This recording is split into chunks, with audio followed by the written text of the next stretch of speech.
नमस्कार साथियों, एक बार फिर से स्वागत है आपका अपना YouTube चैनल साइंस गुरु रवि में। साथियों, हम पढ़ रहे थे साइटोलॉजी, साइटोलॉजी अर्थात कोशिका विज्ञान। कोशिका विज्ञान दोस्तों, लास्ट क्लास में हमने सेल मेम्ब्रेन के बारे में चर्चा की थी, अर्थात कोशिका झिल्ली के बारे में चर्चा की थी। अगर आपने कल की वीडियो नहीं देखी है तो आपको नीचे लिंक डिस्क्रिप्शन में मिल जाएगा, आप जाकर चेकआउट कर सकते हैं। गाइज, अब आपने जैसे कि थंबनेल और टाइटल में देखा, आज की इस वीडियो में हम डिस्कस करने वाले हैं केंद्रक के बारे में। दोस्तों, ये वीडियो सभी प्रतियोगी परीक्षाओं के लिए बनाई गई है। वीडियो को शुरू से लेकर के एंड तक देखना, सेशन में बहुत मज़ा आने वाला है। बिल्कुल आसान भाषा में समझाने वाला हूँ, एक एक पॉइंट आपको समझ में आने वाला है। चलिए फिर आज की क्लास स्टार्ट करते हैं साथियों। हम पढ़ेंगे केंद्रक के बारे में। केंद्रक साथियों, लास्ट क्लास में मैंने आपको कोशिका की संरचना पढ़ाई थी। दोस्तों,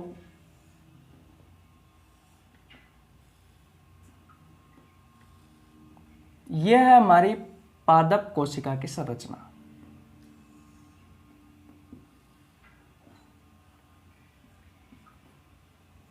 एक एक पॉइंट आपको बहुत अच्छे से समझ में आने वाला है।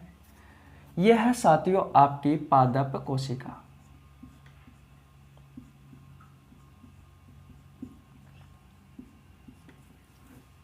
बात क्लियर है साथियों? मैंने आपको बताया था कि पादप कोशिका में जो सबसे बाहरी आवरण होता है वो होता है सेल वॉल, अर्थात कोशिका भित्ति।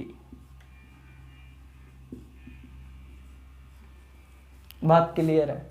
मैंने आपको यह भी बताया था कि जो दूसरा आवरण होता है वो होता है साथियों कोशिका झिल्ली। कोशिका झिल्ली।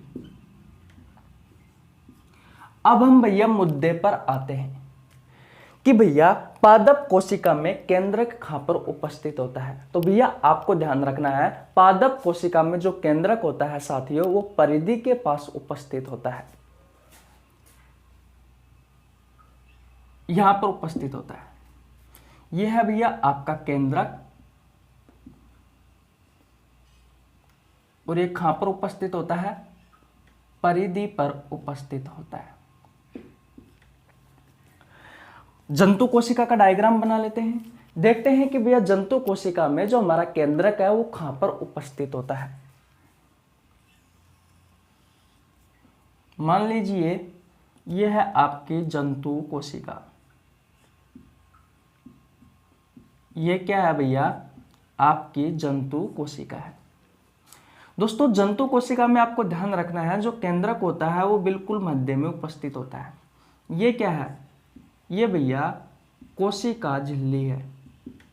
मैंने आपको लास्ट क्लास में बताया था साथियों कि पादप कोशिका में कोशिका झिल्ली का दूसरा आवरण होता है, यानी कि पादप कोशिका की जो दूसरी परत होती है वो भैया कोशिका झिल्ली होती है। लेकिन जंतु कोशिका में जो सबसे बाहरी आवरण होता है, जो पहला आवरण होता है, वो भैया कोशिका झिल्ली का होता है। साथियों, इसमें केंद्रक परिधि के पास उपस्थित होता है पादप कोशिका में, लेकिन जंतु कोशिका में केंद्रक जो होता है वो भैया बिल्कुल मध्य में उपस्थित होता है। यह है केंद्रक, और साथियों ये बिल्कुल मध्य में उपस्थित होता है। क्या आपको ये बात समझ में आ गई क्या? अगर ये बात आपको समझ में आ गई है तो साथियों इन बातों को मैं शब्दों का रूप दे देता हूं। पहले एक बार वो सुन लीजिए। पादप कोशिका में जो केंद्रक पाया जाता है साथियों वो कहां पर पाया जाता है? वो भैया परिधि के पास पाया जाता है। बात आती है कि भैया पादप कोशिका में मध्य में क्या स्थित होता है? तो साथियों इसमें रिक्तिका उपस्थित होती है। बड़ी बड़ी रिक्तिकाएं होती है साथियों। ये रिक्तिका क्या होती है, इनके बारे में भी चर्चा करेंगे। इसके मध्य में आपको ध्यान रखना है, रिक्तिकाएं उपस्थित होती है पादप कोशिका में। लेकिन भैया इसमें जंतु कोशिका में जो रिक्तिका होती है वो बहुत छोटी छोटी होती है, और साथियों वो कोशिका द्रव में बिखरी हुई रहती है, जैसे कि कुछ इस तरीके से। बात आपको समझ में आ गई। अब ये जो बात है साथियों, इनको मैं शब्दों का रूप दे देता हूं। देखिए, पहली बात करते हैं पादप कोशिका की। पादप कोशिका की, भैया पादप कोशिका में जो केंद्रक होता है वो भैया परिधि के पास होता है। पहली बात समझ में आ गई। बात यह आती है कि भैया पादप कोशिका के मध्य में क्या उपस्थित होता है, तो ध्यान रखना जो रिक्तिका होती है, जो रिक्तिका होती है ये साथियों मध्य में उपस्थित होती है। बात आपको समझ में आ गई। बात करते हैं कि पादप कोशिका में साथियों जो केंद्रक होता है, इस केंद्रक का आकार बड़ा होता है। आकार बड़ा होता है किसकी तुलना में, जंतु कोशिका की तुलना में। क्यों होता है, क्योंकि भैया पादप कोशिका का आकार बड़ा होता है जंतु कोशिका की तुलना में। पादप कोशिका का आकार बड़ा होता है जंतु कोशिका की तुलना में, इसलिए भैया इसका जो केंद्रक है उसका आकार भी बड़ा होगा। ये बात समझ में आ गई। अब देखिए, अब बात करते हैं जंतु कोशिका की। जंतु कोशिका की, दोस्तों जंतु कोशिका में जो केंद्रक होता है वो भैया बिल्कुल मध्य में उपस्थित होता है, और इसमें जो रिक्तिकाएं पाई जाती है, जो रिक्तिका पाई जाती है साथियों, ये भैया यहाँ पर मध्य में उपस्थित होती है। तो मैं कह सकता हूं कि भैया केंद्रक की झिल्ली, कहने का मतलब कोशिका द्रव में उपस्थित होती है। ऐसे लिख देता हूं, कोशिका द्रव में बिखरी हुई रहती है, मध्य में नहीं होती। सीधी सी बात यह है। बात आपको समझ में आ गया साथियों। जंतु कोशिका में जो केंद्रक होता है उसका आकार छोटा होता है, उसका आकार छोटा होता है। छोटा क्यों होता है, क्योंकि भैया पादप कोशिका की तुलना में जंतु कोशिका का आकार छोटा होता है। मैं लिख देता हूं, जंतु कोशिका का आकार, जंतु कोशिका का आकार छोटा होता है। इस वजह से भैया जंतु कोशिका का जो केंद्रक होता है वो छोटा होता है। अगर आपको ये बात समझ में आ गई है तो भैया पहले स्क्रीनशॉट ले लीजिए, फिर मैं आपका एक बार और रिवीजन करवा देता हूँ। देखो, सबसे पहले मैंने आपको क्या बताया कि पादप कोशिका में जो केंद्रक होता है साथियों वो परिधि के पास उपस्थित होता है, मध्य में रिक्तिका पाई जाती है। यही चीज मैंने यहाँ पर लिखी है। दूसरी बात साथियों, पादप कोशिका का आकार बड़ा होता है जंतु कोशिका से, इस वजह से पादप कोशिका का जो केंद्रक होता है वो बड़ा होता है जंतु कोशिका से। साथियों यही बात मैंने यहाँ पे लिखी है। बात आती है जंतु कोशिका की, तो साथियों जंतु कोशिका में जो केंद्रक होता है वो मध्य में उपस्थित होता है। लेकिन भैया यहाँ पर रिक्तिकाओं की बात करें तो रिक्तिकाओं का आकार बहुत छोटा छोटा होता है, और ये साथियों ये कोशिका द्रव में बीच में बिखरी हुई रहती है। ये बात क्लियर है। बात आती है कि जंतु कोशिका का जो केंद्रक होता है उसका आकार छोटा होता है, क्योंकि भैया जंतु कोशिका का आकार ही छोटा होता है पादप कोशिका की तुलना में। बस इतनी सी बातें हैं, ये बात आपको ध्यान रखनी है। अगर ये बात आपको समझ में आ गई है तो एक छोटा सा पॉइंट है वो भी मैं आपको बता देता हूं। दोस्तों केंद्रक के बीचों बीच, केंद्रक के बीचों बीच भी एक केंद्रक पाया जाता है। यहां पे लिख देता हूं, केंद्रक के बीचों बीच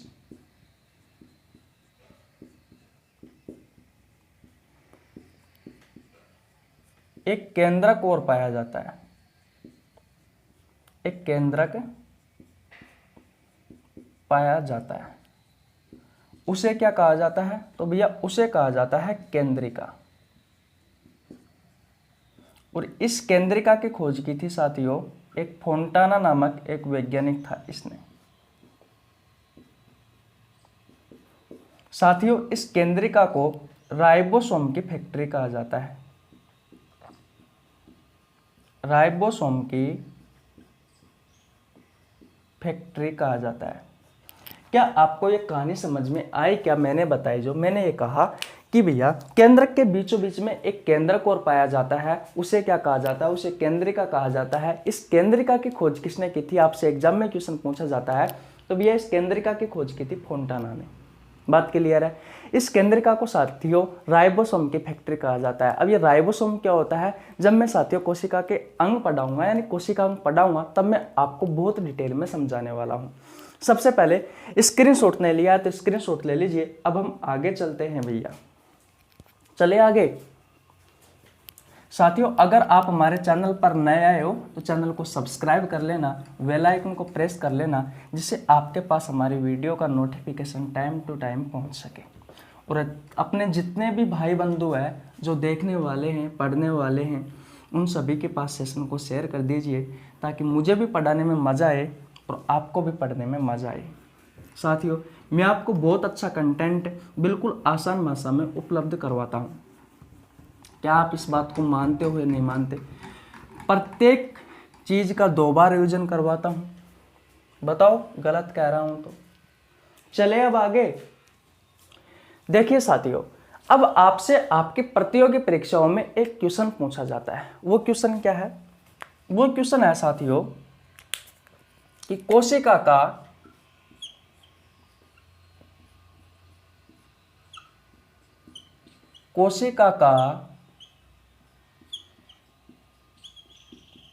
सबसे बड़ा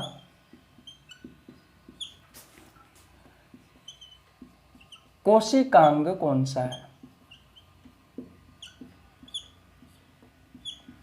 क्वेश्चन क्या है? कोशिका का सबसे बड़ा कोशिकांग क्या है? अब साथियों बहुत सारे ऐसे स्टूडेंट हैं जिनको ये नहीं पता कि कोशिकांग क्या होता है। साथियों कोशिकांग का मतलब होता है कोशिका का अंग। कोशिका का अंग तो कौन है? तो भैया आपको ध्यान रखना है, कोशिका का सबसे बड़ा कोशिकांग होता है केंद्रक, जिसके बारे में हम पढ़ रहे हैं। बात आपको समझ में आ गई? अगर आपसे क्वेश्चन पूछा जाए कि भैया दूसरा सबसे बड़ा कोशिकांग कौन सा है, दूसरा सबसे बड़ा कोशिकांग, तो साथियों कौन सा है दूसरा सबसे बड़ा कोशिकांग? तो आपको ध्यान रखना है जो माइटोकॉन्ड्रिया है,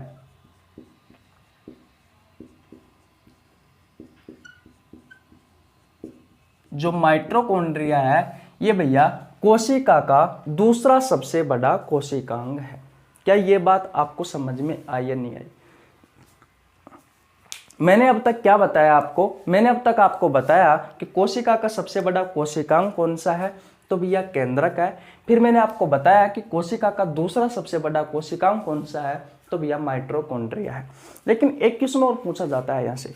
वो क्वेश्चन क्या है? वो क्वेश्चन ये है साथियों कि भाई कोशिका का सबसे छोटा कोशिकांग कौन सा है? सबसे छोटा कोशिकांग कौन सा है? अगर आपको आंसर पता है तो भैया आप कमेंट बॉक्स में बता सकते हो। दोस्तों कोशिका का सबसे छोटा कोशिकांग है राइबोसोम।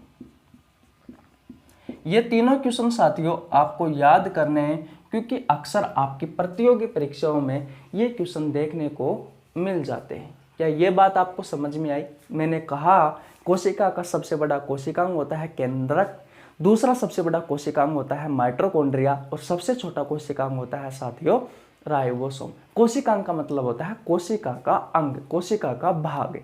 बात क्लियर है? अब देखिए साथियों जो केंद्रक होता है, हमारा जो केंद्रक है,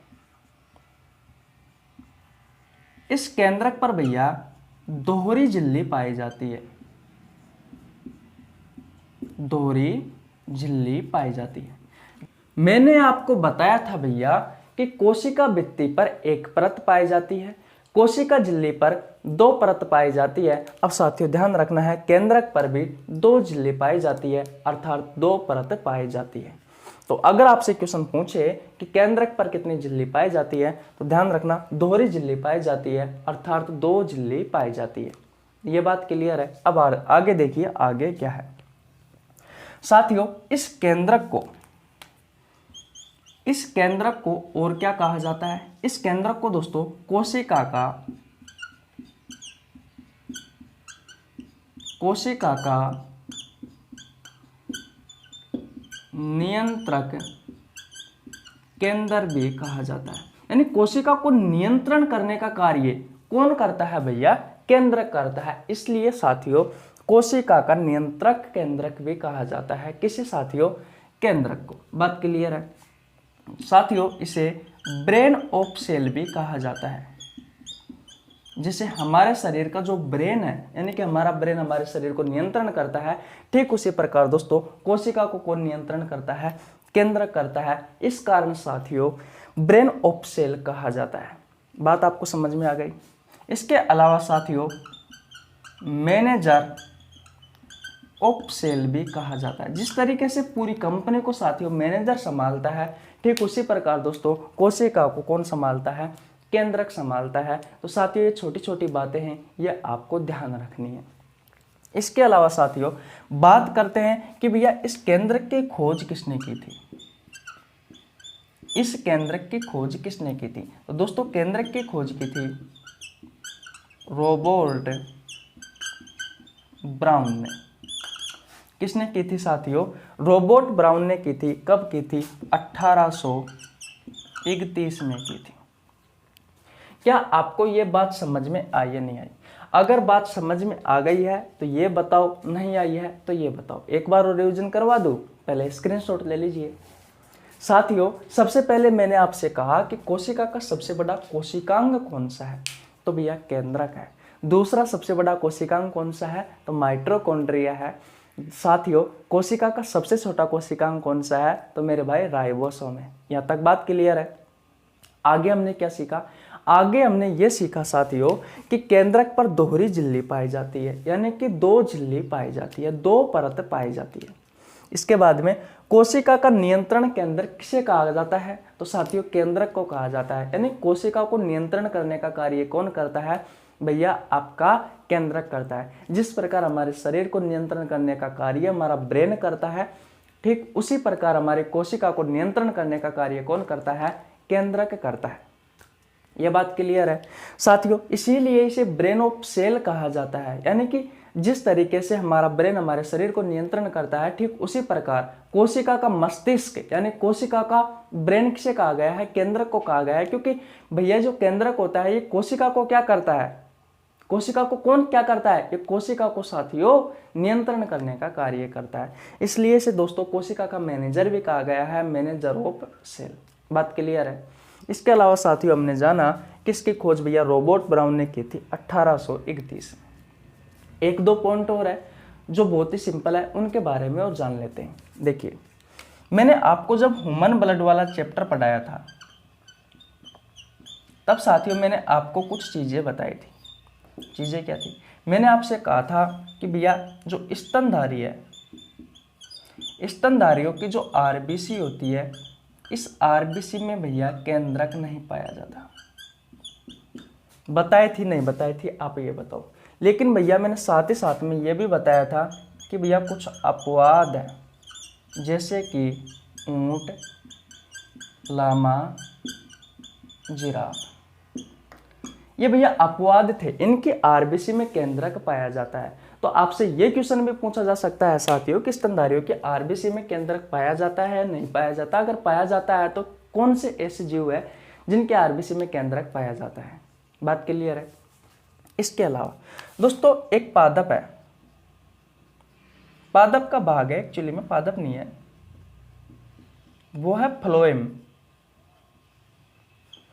इस फ्लोएम में दोस्तों एक सेल पाई जाती है, शिव सेल।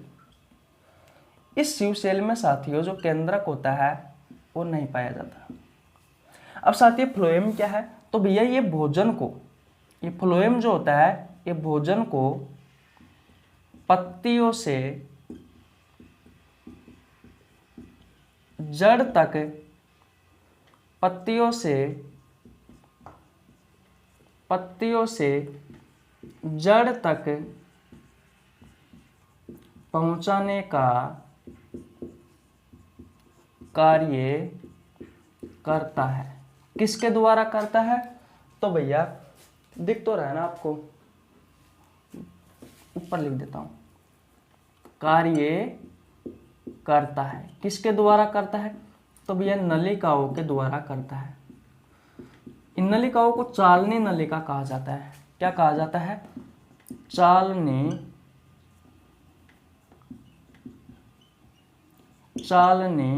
नलिका।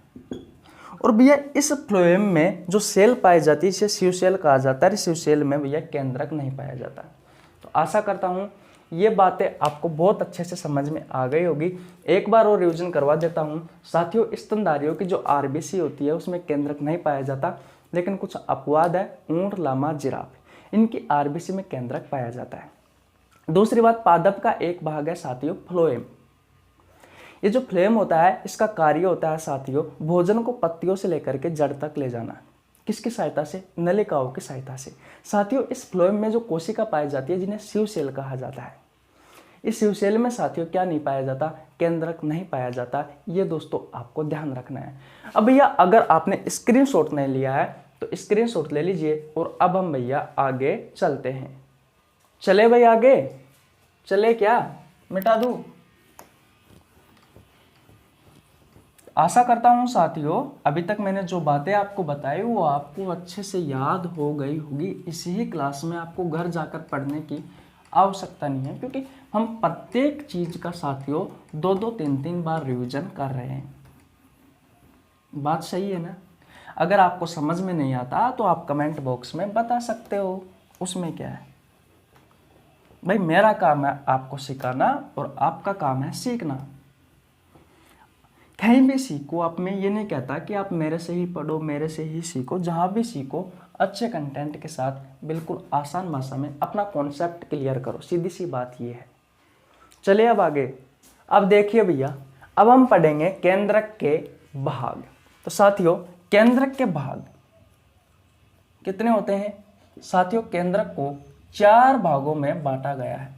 कितने भागों में बांटा गया है साथियों? 4 भागों में बांटा गया है। पहला भाग कौन सा है? देखिए फर्स्ट भाग वह है भैया केंद्रक झिल्ली। केंद्रक झिल्ली देखते हैं भैया केंद्रक झिल्ली क्या है। मान लीजिए भैया जी ये आपकी कोशिका है, यह आपकी कोशिका है, जंतु कोशिका मान लीजिए, ये आपकी जंतु कोशिका है। बात क्लियर है? जंतु कोशिका का साथियों जो सबसे बाहरी आवरण होता है वो होता है कोशिका झिल्ली।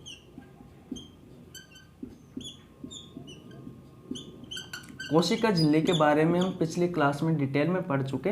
अगर आपने कल की वीडियो नहीं देखी है तो आपको नीचे लिंक डिस्क्रिप्शन में मिल जाएगा, आप जाकर चेकआउट कर सकते हैं। साथियों जंतु कोशिका के बिल्कुल मध्य में क्या पाया जाता है? केंद्रक पाया जाता है।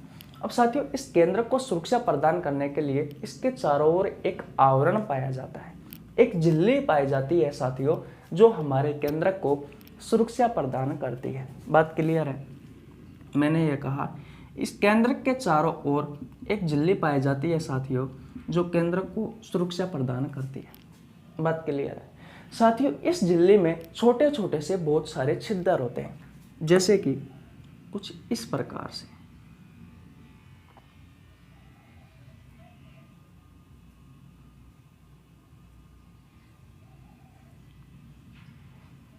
ये बात क्लियर है? अब साथियों ये जो छोटे छोटे छिद्र है, इन छोटे छोटे छिद्रों को कहा जाता है साथियों केंद्रक सूक्ष्म केंद्र।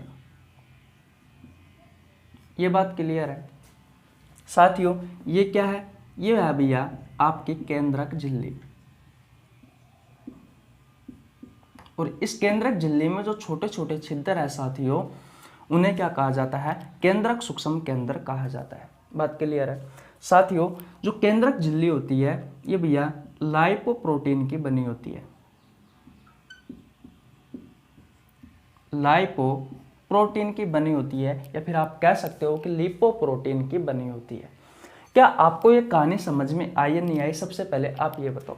मैंने ये कहा कि ये जंतु कोशिका है। जंतु कोशिका का जो सबसे बाहरी आवरण होता है वो कोशिका झिल्ली कहलाती है। इसके बिल्कुल मध्य में भैया क्या होता है, केंद्रक उपस्थित होता है।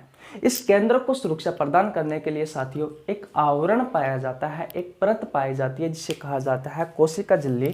और ये कोशिका झिल्ली बनी होती है साथियों लाइपोप्रोटीन की या फिर लिपोप्रोटीन की आप कह सकते हो। साथियों इस केंद्रक झिल्ली में छोटे छोटे बहुत सारे छिद्र होते हैं जिन्हें कहा जाता है केंद्रक सूक्ष्म केंद्र। अब देखिए भैया इनका कार्य क्या है, भाई इसका कार्य क्या है, केंद्रक को सुरक्षा प्रदान करवाना। केंद्रक झिल्ली का कार्य क्या है, केंद्रक को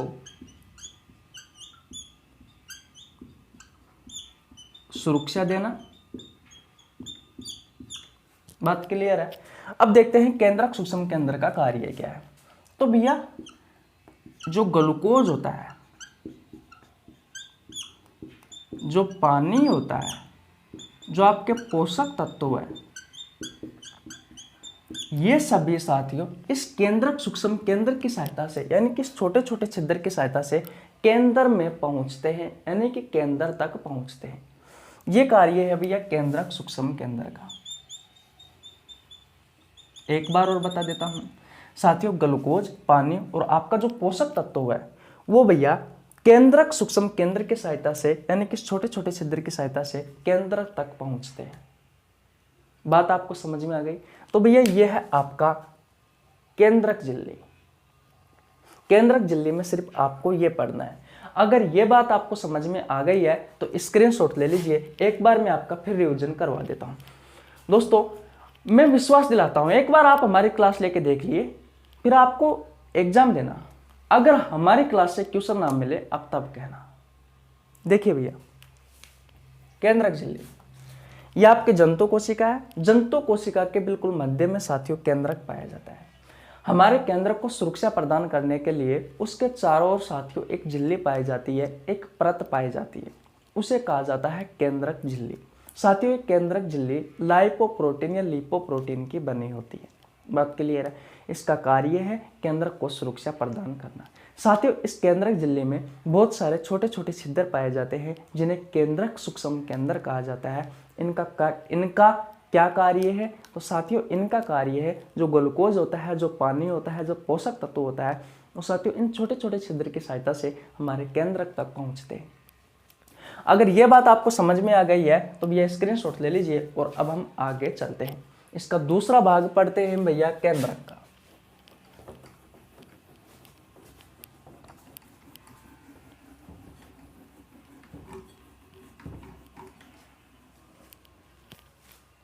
अब देखिए भैया हम दूसरा भाग पढ़ते हैं केंद्रक का। दूसरा भाग है साथियों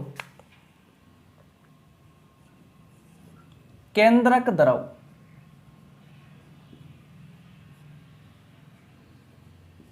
अब भैया केंद्रक द्रव क्या होता है वो देखिए। यह है भैया आपकी कोशिका। ये क्या है आपकी कोशिका है। कौन सी कोशिका, जंतु कोशिका। बात क्लियर है। बिल्कुल मध्य में साथियों क्या होता है, केंद्रक होता है। साथियों इस केंद्रक में जो द्रव भरा हुआ है, इस केंद्रक में साथियों जो द्रव भरा हुआ है भैया वो ही क्या है, वो ही आपका केंद्रक द्रव है, वो ही आपका केंद्रक द्रव है। ये बात आपको समझ में आई या नहीं आई। साथियों जो केंद्रक द्रव होता है ये भैया रंगहीन होता है, ये रंगहीन होता है। इसके ऊपर साथियों कोई कलर नहीं होता है। कहने का मतलब जो केंद्रक द्रव होता है वो रंगीन होता है, इसका कोई रंग नहीं होता। ये बात क्लियर है। मैंने आपसे कहा कि केंद्रक में जो द्रव भरा होता है उसे केंद्रक द्रव कहा जाता है और यह रंगहीन होता है, इसका कोई रंग नहीं होता। यह बात क्लियर है। अब साथियों जो तीसरा पॉइंट आता है यानी कि केंद्रक का जो तीसरा भाग आता है वो आता है साथियों क्रोमेटिन। इस क्रोमेटिन को भी मैं यहीं बता रहा हूं। तीसरा भाग कौन सा है, क्रोमेटिन है। देखिए साथियों ये जो द्रव है यानी कि ये जो केंद्रक द्रव है, इस केंद्रक द्रव में एक धागे नुमा संरचना होती है, एक धागे नुमा संरचना होती है। धागे नुमा संरचना का मतलब यह है साथियों कि केंद्रक द्रव में कुछ धागा सा पड़ा हुआ है, उसे कह दिया हमने कि भैया इस केंद्रक द्रव में एक धागे नुमा संरचना होती है। उस धागे नुमा संरचना को क्या कहा गया है साथियों? इस धागे नुमा संरचना को क्रोमेटिन कहा गया है। बात क्लियर है साथियों? जो मैं बता रहा हूं उसको अच्छे से सुनना, नहीं तो आपको कुछ भी समझ में नहीं आएगा। मैंने ये कहा केंद्रक द्रव में एक धागेनुमा संरचना होती है, यानी कि कुछ धागा पड़ा हुआ होता है, उसे साथियों क्रोमेटिन कहा गया है। साथियों ये क्रोमेटिन न्यूक्लिक अम्ल का निर्माण करता है, न्यूक्लिक अम्ल का निर्माण करता है। अब साथियों न्यूक्लिक अम्ल क्या है? तो भैया ऐसा अम्ल जो केंद्रक में पाया जाता है, ऐसा अम्ल, ऐसा अम्ल जो भैया केंद्रक में पाया जाता है, वो क्या है? वो है भैया न्यूक्लिक अम्ल। साथियों बात आती है कि भैया इस न्यूक्लिक अम्ल की खोज किसने की थी? इस न्यूक्लिक अम्ल की खोज किसने की थी? तो भैया एक वैज्ञानिक था, उस वैज्ञानिक का नाम है फ्रेडरिक मिसर। इस फ्रेडरिक मिसर ने सबसे पहले न्यूक्लिक अम्ल की खोज की थी। यहां तक बात क्लियर है आपको? साथियों न्यूक्लिक अम्ल को खोजा गया था भैया मवाद कोशिकाओं में, मवाद कोशिकाओं में। क्या ये बात आपको समझ में आई या नहीं आई? सबसे पहले आपको ये बात समझ में आई या नहीं आई, सबसे पहले ये बताओ। मैंने ये कहा कि केंद्रक द्रव में एक धागेनुमा संरचना होती है जिसे क्रोमेटिन कहा गया है। ये क्रोमेटिन दोस्तों किसका निर्माण करती है? ये क्रोमेटिन किसका निर्माण करती है? तो भैया ये न्यूक्लिक अम्ल का निर्माण करती है। न्यूक्लिक अम्ल क्या है? ऐसा अम्ल जो केंद्रक में पाया जाता है, उसे न्यूक्लिक अम्ल कहा गया है। सबसे पहले इसकी खोज की थी फ्रेडरिक मिसर ने। किस में की थी? तो भैया मवाद कोशिकाओं में की थी। न्यूक्लिक एसिड या न्यूक्लिक अम्ल। साथियों जो न्यूक्लिक अम्ल होता है ये भैया दो प्रकार का होता है। कितने प्रकार का होता है? दो प्रकार का होता है। एक होता है डीएनए और एक होता है आरएनए।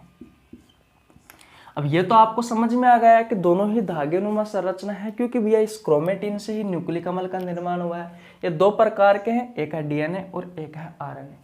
अब साथी सुनना, जो डीएनए पाया जाता है, जो मनुष्य में, मनुष्य की जो कोशिका होती है, मनुष्य में जो डीएनए पाया जाता है, इस डीएनए की लंबाई कितनी होती है? इस डीएनए की लंबाई होती है साथियों 2.2 मीटर। इस डीएनए की लंबाई कितनी होती है साथियों? 2.2 मीटर लंबा एक धागा होता है। मैं ये कह सकता हूं 2.2 मीटर लंबा एक धागा होता है। प्रत्येक कोशिका में पाया जाता है भैया ये डीएनए। मैंने कहा न्यूक्लिक अम्ल दो प्रकार का होता है, डीएनए और आरएनए। मनुष्य में डीएनए की लंबाई कितनी होती है? 2.2 मीटर लंबा धागा होता है। साथियों जब ये 2.2 मीटर लंबा धागा, साथियों जब ये 2.2 मीटर लंबा धागा, 2.2 मीटर ये लंबा धागा जब 46 छोटे छोटे टुकड़ों में, 46 छोटे छोटे टुकड़ों में टूट जाता है, 46 छोटे छोटे टुकड़ों में टूट जाता है, तो भैया वो गुणसूत्र कहलाते हैं। और अगर आपसे क्वेश्चन पूछे कि गुणसूत्र कितने होते हैं, तो भैया कितने होते हैं? 46 होते हैं। मैंने ये कहा कि जब ये 2.2 मीटर लंबा डीएनए का धागा 46 छोटे छोटे टुकड़ों में टूट जाता है, तो भैया वो गुणसूत्र होता है। अगर आपसे क्वेश्चन पूछा जाए कि गुणसूत्र कितना होता है, तो भैया गुणसूत्र की संख्या 46 होती है। बात क्लियर है? जोड़े में उपस्थित होता है साथियों 23 जोड़ी होते हैं, गुणसूत्र 46 होते हैं। किससे बना गुणसूत्र? भैया डीएनए से बना। साथियों इस गुणसूत्र पर जीन बिखरे हुए रहते हैं। जीन रेखीय क्रम में बिखरे हुए रहते हैं। ये बात आपको समझ में आ गई। जीन क्या करते हैं साथियों, ये आनुवंशिक लक्षणों को एक पीढ़ी से दूसरी पीढ़ी तक ले जाने का कार्य करते हैं। सबसे पहले आप ये बताओ, ऐसा कहा जाता है साथियों, एक बार और बता देता हूं फिर रिवीजन करवाऊंगा, कि इन 46 गुणसूत्रों पर लगभग 30,000 जीन बिखरे हुए रहते हैं। कितने जीन बिखरे हुए रहते हैं? 30,000 जीन बिखरे हुए रहते हैं। तो अब आपको समझ में आया कि जीन तो कहां पर होता है, गुणसूत्र का निर्माण कैसे होता है, डीएनए क्या है, आरएनए क्या है, इनका निर्माण कैसे होता है, कैसे नहीं होता। साथियों ये सारी बातें आपको बहुत अच्छे से समझ में आ गई होगी। पहले स्क्रीनशॉट ले लीजिए, फिर मैं आपका एक बार और रिवीजन करवा देता हूं। फिर एक महत्वपूर्ण तथ्य है उसके बारे में और रिवीजन करते हैं। देखिए भैया, हम केंद्रक द्रव की बात कर रहे थे। तो जंतु कोशिका में जो केंद्रक होता है, उस केंद्रक में जो द्रव भरा रहता है, एक्चुअली में जंतु कोशिका हो या पादप कोशिका हो, केंद्रक में जो द्रव भरा रहता है साथियों, वो केंद्रक द्रव कहलाता है। इस केंद्रक द्रव का जो रंग होता है वो भैया कुछ नहीं होता, ये रंगहीन होता है। बिल्कुल कहने का मतलब इसका रंग होता ही नहीं है, ये रंगहीन होता है। बात क्लियर है। इस केंद्रक द्रव में साथियों एक धागेनुमा संरचना होती है, एक धागा सा पड़ा हुआ होता है, जिसे साथियों क्या नाम दिया गया है? क्रोमेटिन। ये क्रोमेटिन किसका निर्माण करता है? न्यूक्लिक अम्ल का निर्माण करता है। ऐसा अम्ल जो भैया केंद्रक में पाया जाता है उसे न्यूक्लिक अम्ल कहा गया है। बात क्लियर है। इस न्यूक्लिक अम्ल की खोज किसने की थी? फ्रेडरिक मिश्र ने की थी। किस में की थी? तो भैया मवाद कोशिकाओं में की थी। बात क्लियर है साथियों। न्यूक्लिक अम्ल दो प्रकार का होता है, डीएनए और आरएनए। साथियों मनुष्य में जो डीएनए की जो लंबाई होती है, डीएनए की जो लंबाई होती है वो 2.2 मीटर होती है, यानी कि 2.2 मीटर लंबा धागा होता है जो हमारे केंद्रक में द्रव में होता है। वो क्या है भैया?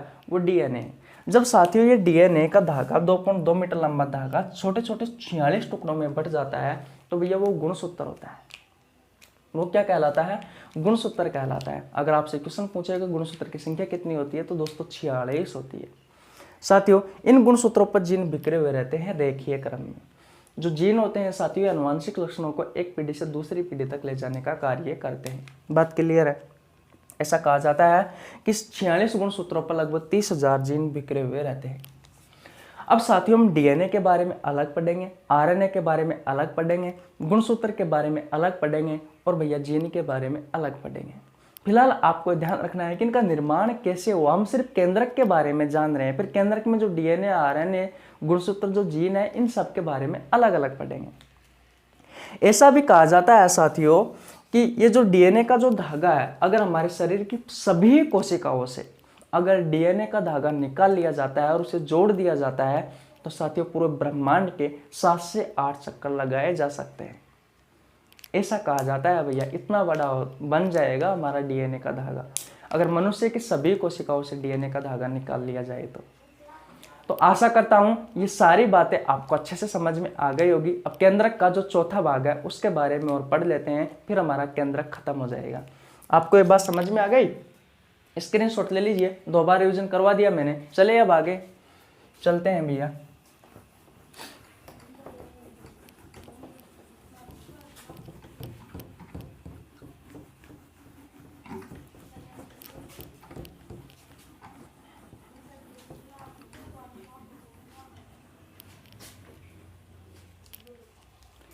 देखिए भैया, अब देखिए 2 चीजें और ध्यान रखनी है आपको केंद्रक द्रव के बारे में। वो चीजें क्या है, नोट लगाकर लिख लेना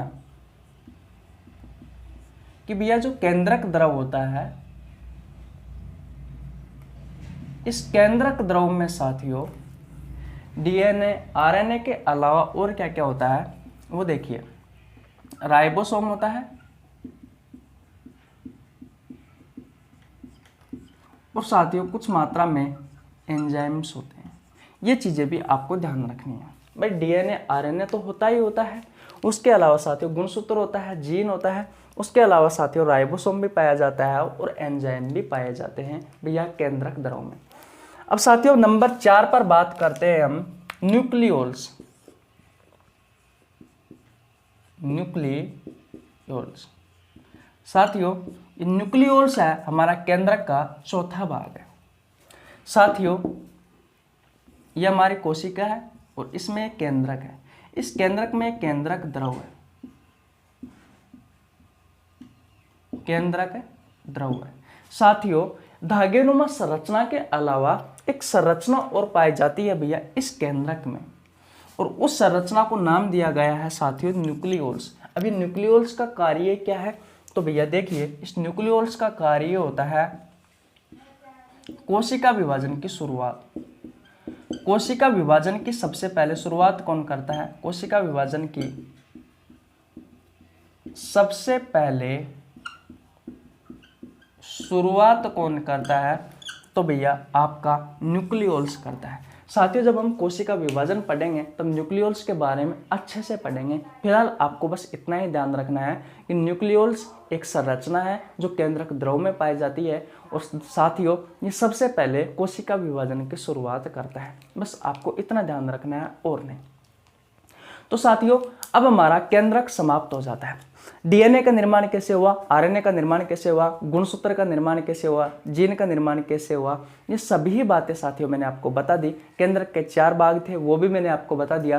केंद्रक के बारे में जो आपकी प्रतियोगी परीक्षाओं में क्वेश्चन पूछा जाता है वो भी मैंने आपको बता दिया। तो दोस्तों यहाँ हमारा केंद्रक समाप्त हो जाता है। अब केंद्रक के अंदर जो डीएनए, आरएनए, गुणसूत्र, जीन है उनके बारे में साथियों हम अलग अलग क्लास में पढ़ने वाले हैं। तो आज यहीं तक रखते हैं क्योंकि हमारा केंद्रक समाप्त हो गया है। कल हम डीएनए, आरएनए के बारे में पढ़ेंगे। तो कैसी लगी आपको वीडियो? अगर वीडियो अच्छी लगी हो तो वीडियो को लाइक कर देना, छोटे भाई के लिए एक प्यारा सा कमेंट कर देना, चैनल पर नया है तो चैनल को सब्सक्राइब कर लेना, बेल आइकन को प्रेस कर लेना जिससे आपके पास हमारी वीडियो का नोटिफिकेशन टाइम टू टाइम पहुँच सके। मिलते हैं एक नेक्स्ट वीडियो में, तब तक के लिए जय हिंद, जय भारत।